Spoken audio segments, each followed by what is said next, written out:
조금 전에 영상이 나오긴 했었는데 일부 의원들은 눈물도 흘리고요. 그리고 서로 얼싸안고 기쁨에 미소를 막 마음껏 발산을 했습니다. 지금 모습 보시는 것 바로 저대로인데요. 근데 마냥 저렇게 좋아할 수만도 없는 것이 일단 1심 선고이기도 하고요. 그리고 이재명 대표 재판 5개를 받아야 됩니다.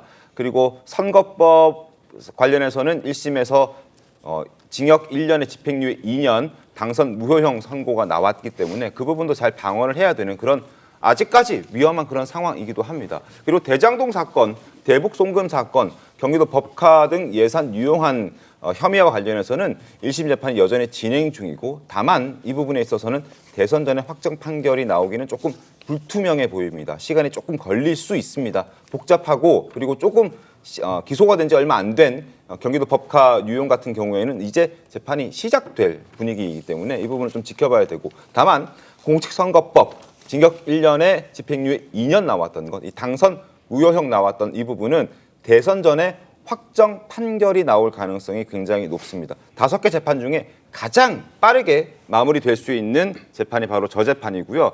그리고 어제 무죄가 나온 위증교사와 관련해서도 김병진 전 의원께서도 짚어주셨고 많은 법조인들이 얘기를 하고 있습니다만은 일단 1심 선고이고 2심에서 결과가 뒤바뀔 가능성은 전혀 배제할 수 없기 때문에 민주당에서도 마냥 저렇게 좋아할 만한 이는 아니다. 이런 지적들도 뒤따르고 있습니다. 송권 본부장 어떻게 보셨습니까?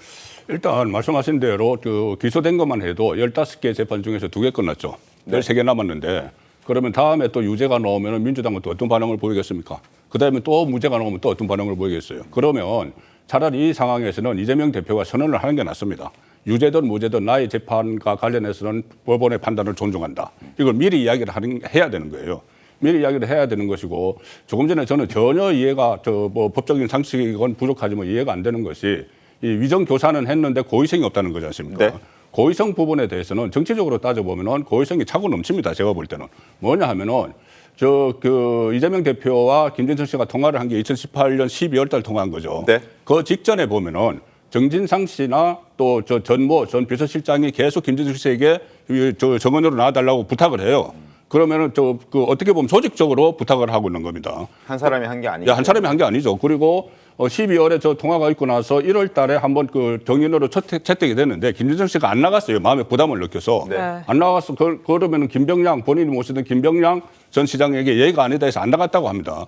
그러면 거기서 이제 철회를 했으면은 정말 실패한 위정교사가 되는 거죠. 근데 철회하지 않고 다시 신청을 했어요. 네. 다시 신청을 해서 나갔습니다.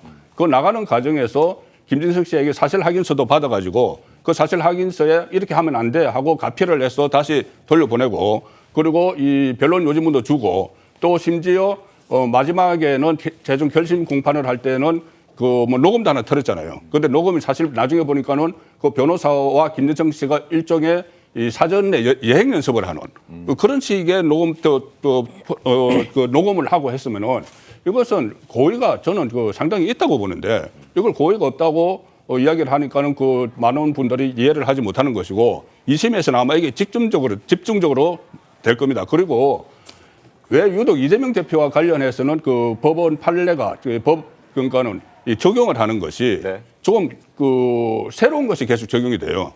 그때 지방선거 때 그때 선거법으로 해서 대법원에서 파기환송됐을 때 네. 그때도 소극적 거짓말, 적극적 거짓말 이야기를 했잖아요. 그럼 소극적 거짓말은 토론에서 해도 되는 것이냐 이런 말이 나왔죠. 맞습니다. 이번에는 또 위정을 한 사람은 유죄인데 위정을 교사한 사람은 무죄다. 이런 것이 나왔기 때문에 왜 유독 이재명 대표와 관련된 재판에서 이런 게 나오나 의심을 많이 합니다.